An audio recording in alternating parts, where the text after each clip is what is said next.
మీ business ఏదైనా మీ ఊర్లో promotion చేయాలంటే అది సుమన్ టీవీతోనే సాధ్యం. ఇప్పుడే సంప్రదించండి.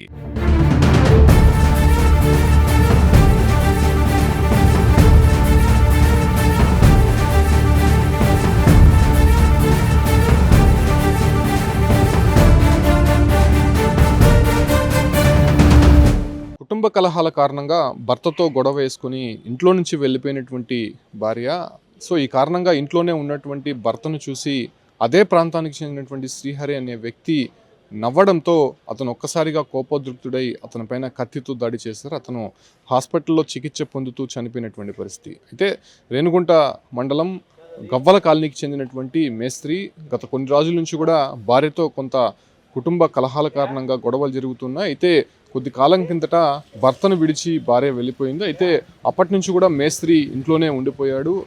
మేస్త్రి అక్కడ పూసలు అల్లుకుంటూ జీవనం సాగిస్తూ ఉన్నాడు. అయితే ఇంట్లో నుంచి బయటకు రావడంతో తోటి స్నేహితులైనటువంటి శ్రీహరి అదే రకంగానే మరికొందరు ఇంటికి వెళ్ళి అడిగే ప్రయత్నం చేశారు. అసలు ఎందుకు బయటకు రావట్లేదు అని అడిగే ప్రయత్నంలో తన భార్య తనతో గొడవ వేసుకొని వెళ్ళిపోయింది.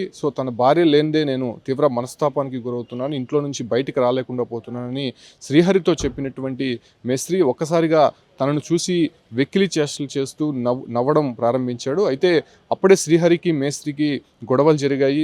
అతనిద్దరు కూడా ఘర్షణ పడ్డారు. అయితే తోటి స్నేహితులు వాళ్ళిద్దరిని కూడా పిలిపించి తీసుకువెళ్ళిపోయినటువంటి పరిస్థితి. అయితే శ్రీహరి మళ్ళీ తండ్రిని తీసుకొని మేస్త్రి దగ్గరికి వెళ్ళాడు. ఎందుకు ఇలా చేశావు, ఎందుకు ఘర్షణ పడ్డావు, తన కొడుకుని ఎందుకు దాడి చేశావని అడిగే ప్రయత్నం చేశారు. అయినప్పటికీ నేను ఇంట్లో భార్యతో గొడవ వేసుకొని నేను ఇంట్లో ఉంటే తనకేంటి, అసలు తనను చూసి నవ్వాల్సినటువంటి అవసరం ఎందుకు వచ్చిందనే విషయాలు కూడా మేస్త్రి చెప్పసాగాడు. అయితే తండ్రి మందలించి అక్కడి నుంచి వెళ్ళిపోవడంతో మరోసారి ఘర్షణకు పాల్పడినటువంటి శ్రీహరి మేస్త్రి ఒక్కసారిగా మేస్త్రి చేతిలో ఉన్నటువంటి, అంటే అతను పూసల వ్యాపారం చేస్తున్నాడు కాబట్టి పూసల దారాలు కోసేటువంటి ఒక పదునైనటువంటి కత్తితో మెడభాగంలో పొడిచాడు. అయితే శ్రీహరి ఒక్కసారిగా కూడా అక్కడ కుప్పకూలిపోవడం జరిగింది. తీవ్ర రక్తస్రావం అవుతున్నటువంటి శ్రీహరిని స్థానికులు తిరుపతి రొయ్య ఆసుపత్రికి తరలించారు. అతను చికిత్స పొందుతూ చనిపోయినటువంటి పరిస్థితి. ఈ రకంగా భార్యతో గొడవ జరిగి ఇంట్లోనే ఉన్నటువంటి ఒక వ్యక్తిని చూసి నవ్వినటువంటి మరో వ్యక్తిని అతి దారుణంగా చంపినటువంటి ఘటన రేణుగుంటలో చోటు చేసుకుంది. అయితే ఒక్కసారిగా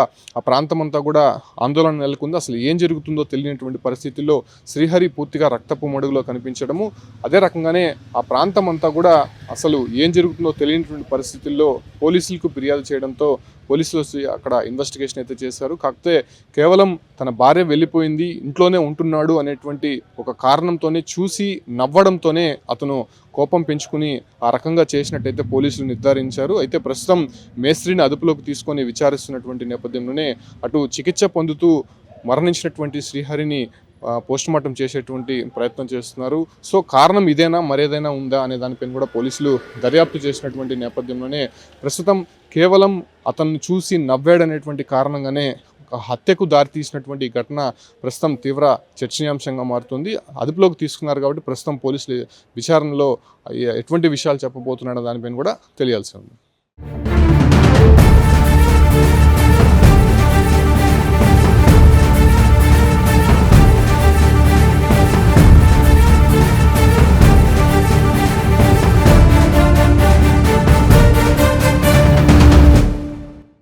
ఇవాళ ఉదయం గాజులమండ పోలీస్ స్టేషన్ నక్కల కాలనీలో శ్రీహరి మేస్త్రి అనే వ్యక్తి మధ్య వాగ్వాదం జరిగి గొడవ జరిగింది. ఈ గొడవ గల కారణం ఏమంటే ఈ మేస్త్రి అనే వ్యక్తి మ్యారేజ్ చేసుకుని అయితే భార్య ఒక 4 days క్రితం ఇల్లు వదిలి వెళ్ళిపోయింది. వీళ్ళిద్దరి మధ్య భార్యాభర్త ప్రమాదాలు పడి వెళ్ళిపోయినప్పుడు ఒక 2 days క్రితం ఇదే గ్రామంలో మేస్త్రి తీసుకున్నాడు. తిరుగుతుంటే మాస్ అనే వ్యక్తి ఇదే గ్రామానికి కాలనీకి వెళ్ళినట్టు మాస్ అనే పర్సన్ అతను చేసిన వ్యక్తి ఏమన్నా కొత్తగా మీసాలు కొత్త లుక్లో కనబడుతున్నావు అంటే నా భార్య వెళ్ళిపోయింది కదా, అందుకని నేను విజయవాడ నాకు అనుకోవాలని ఉద్దేశంతో ఈ మీసాలు తీసేసాను అని అంటున్నాడు.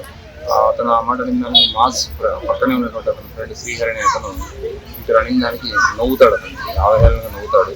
ఏమన్నా నాకన్నా వయసులో తక్కువగా ఉన్నావు, నన్ను చూసే నవ్వుతావు అన్నావు, అందువల్ల నా భార్య వాగ్వాదం చేస్తారు. దాన్ని మనసులో పెట్టుకొని ఈవినింగ్ కూడా దాంతోపాటు ఒకసారి వాగ్వాదం జరిగింది. అదే దృష్టిలో పెట్టుకొని ఈరోజు మార్నింగ్ ఇక్కడ సుబ్బయ్య టిఫిన్ సెంటర్ దగ్గర అతను శ్రీహరి ఆయన గిరిబాబు ఉండగా ఇతను మళ్ళీ ఇతను నన్ను చూసి ఆ రోజు అవసరంగా నవ్వినాడనే ఉద్దేశంతో కత్తి తీసుకొని వచ్చి ఉంటామని మేడ పైన ఒక పోస్ట్ ఇచ్చినాడు. కానీ అతను పక్కన ఇంటర్వెన్షన్ అయ్యి అతన్ని తీవ్రైన హాస్పిటల్లో అడ్మిట్ చేశారు.